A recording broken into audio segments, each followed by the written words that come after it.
Olá pessoal, tudo bem com vocês? Espero que todos estejam muito bem. Meu nome é Aline, sou psicóloga do Colégio Ágape e hoje eu estou aqui para falar um pouquinho com vocês sobre as aulas que estão acontecendo ao vivo, online e que mudou totalmente a rotina escolar, que antes que estava lá na escola, né, agora está acontecendo dentro da casa de vocês. E a gente sabe o quanto isso é difícil. O quanto é difícil para as famílias, o quanto é difícil para os alunos, isso gera uma angústia, um estresse, né, que a gente nunca imaginou passar.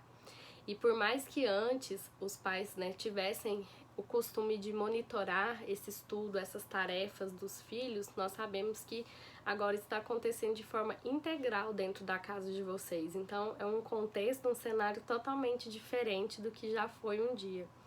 E por isso a gente vê a dificuldade que os alunos têm em procurar um local onde eles possam se concentrar e ter mais benefícios com essas aulas online e até mesmo para instruir as famílias a auxiliar esses filhos na hora de assistir uma aula, né, de focar e se concentrar diante de atividades, de estudos e dessas aulas online. Então eu gostaria muito de falar com vocês hoje exatamente sobre isso, sobre métodos que a gente pode ter dentro da nossa casa para facilitar e para que essas aulas sejam mais benéficas para nossos alunos, para nossos filhos. Então, a primeira dica é que esse aluno estude em um ambiente silencioso, o mais livre de elementos distratores possíveis. E o que é um elemento distrator, Aline? É tudo aquilo que vai me tirar a atenção, que vai me tirar o foco. Então, às vezes, dentro da minha casa, o barulho da TV, um local onde tem muita circulação de pessoas, né, que toda hora alguém da minha família tem que passar por ali e que isso pode acabar atrapalhando, né, porque faz com que eu me desconcentre. Então, locais que tem muitos estímulos, né, que eu escuto muito, né, o que eu vejo muito, não é o local ideal. Então, o local ideal é um local mais silencioso, mais afastado de barulhos, mais afastado de elementos visuais, né, igual parede cheia de informação, né, não é um local ideal. E outra dica é a iluminação.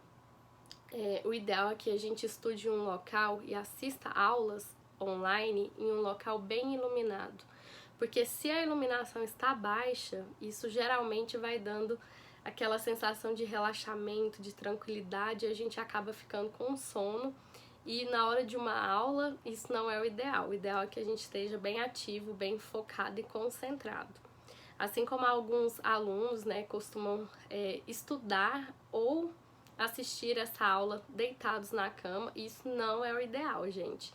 Porque a cama precisa ser um reforçador para descanso, né, um local onde eu vou para descansar, para dormir, né, e associar isso com um local de estudo pode ser algo negativo. Então, assim, estudem em locais que seja uma mesa, né, com uma cadeira confortável, mas que não seja a cama, né, para que a cama seja apenas um local de descanso mesmo. E esse local, né, essa mesa que você organizar para estudar, o ideal é que tenha apenas o que você precisa para aquela aula online. Então, se eu vou ter aula de geografia, então eu separo o meu livro de geografia, né, meu estojo, né, ou às vezes nem o estojo por completo, o lápis, a caneta, a borracha que eu vou precisar ali, para mim tirar o máximo de elementos que possam me distrair durante essa aula, porque a gente sabe que às vezes um simples lápis, né, extra que está ali na mesa, que eu às vezes nem vou utilizar, uma tesoura, né, isso acaba se transformando até mesmo em brinquedo e isso faz com que a gente perca nossa atenção e nossa concentração. Outra dica importante é a gente ter uma rotina e fazer a nossa rotina, né, fazer o nosso horário no papel e colar próximo da gente, assim como um calendário. É bom a gente sempre ter um calendário por perto. E como que a gente pode fazer essa rotina? De forma bem simples, a gente pega o papel e coloca os nossos horários. Que hora que eu vou ter tal aula, né? Depois dessa aula, que aula que eu terei, porque isso, né, nos dá uma previsibilidade. Então, rotina é muito importante para isso, para que a gente saiba o que vai acontecer agora, o que vai acontecer depois. Então, isso até nos ajuda na organização. E para as crianças menores da educação infantil, o legal é que a gente use estímulos visuais para fazer essa rotina. Então, que a gente use imagens para fazer essa rotina do aluno. Então, assim, eu vou ter uma aula ali de música, eu ponho um violão, né? Então, se essa criança ainda não sabe ler e escrever, ela vai entender e vai conseguir ir desenvolvendo a autonomia só de olhar, porque ela vai olhar ali, ó, primeiro dia da semana ali, ó, aula de violão, depois é aula de contação de história, de educação física, de educação física, coloca umas crianças ali pulando uma corda e a criança, mesmo sem ter a leitura, ela vai conseguir saber e seguir uma rotina sozinha, e a gente sabe que isso vai desenvolvendo muito a autonomia dessa criança. Então, essas são algumas dicas que podem ajudar nesse momento dessas aulas online, assim como algo que às vezes deixa os pais, né, as famílias confusas, é a questão de onde esse aluno deve assistir essa aula. Será que é no celular, é no computador? A gente sempre diz que o local ideal para esse aluno assistir essa aula é onde for mais reforçador para ele. Então, se o seu filho prefere a tela do celular, permita que ele assista essa aula na tela do celular. Se é no tablet, permita que assista no tablet, porque se isso é algo reforçador para ele, isso é mais estimulador para ele, então provavelmente ele vai ter mais sucesso, né? Vai conseguir ter mais foco, mais atenção se ele estiver assistindo essa aula nesse local de preferência, né? Ou notebook, ou na TV, né? Onde for mais reforçador. Lembrem-se sempre disso. Mas se por acaso ele decidir assistir essa aula no notebook, no computador, então solicite ao seu filho que desligue esse celular, né? O que ponha ele no silencioso em um local mais distante, porque aí o celular, nesse caso, né, vai acabar virando um estímulo distrator para esse aluno também.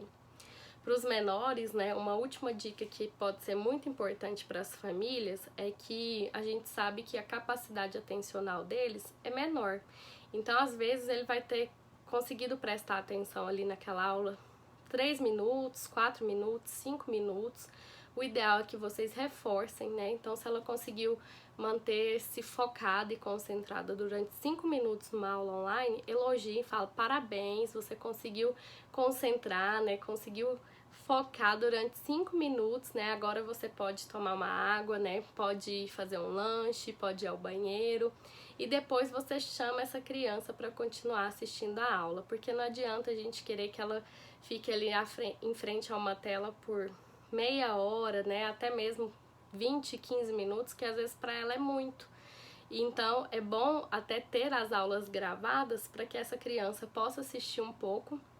Você viu que ela perdeu o foco, você deixa ela sair, né, fazer um movimento, né, andar, fazer um lanche e depois ela volte, porque quando ela volta, ela tem a capacidade de focar novamente e aí isso se torna algo muito mais reforçador, muito mais estimulador. E se for preciso, né, além do elogio, fala para ela, né, olha, hoje depois que você conseguir assistir toda essa aula, a gente vai fazer um piquenique, né? A gente vai assistir um filme junto, vai brincar junto. Então a criança vai ter ainda mais vontade de assistir essa aula, mesmo que tenha inúmeros intervalos para que ela consiga concluir a aula online aí, ou a aula gravada. Então eu espero que essas dicas sejam úteis para vocês, que auxiliem um pouco aí nessas questões de angústias, né? E de como ajudar os filhos de vocês em casa. E até a próxima!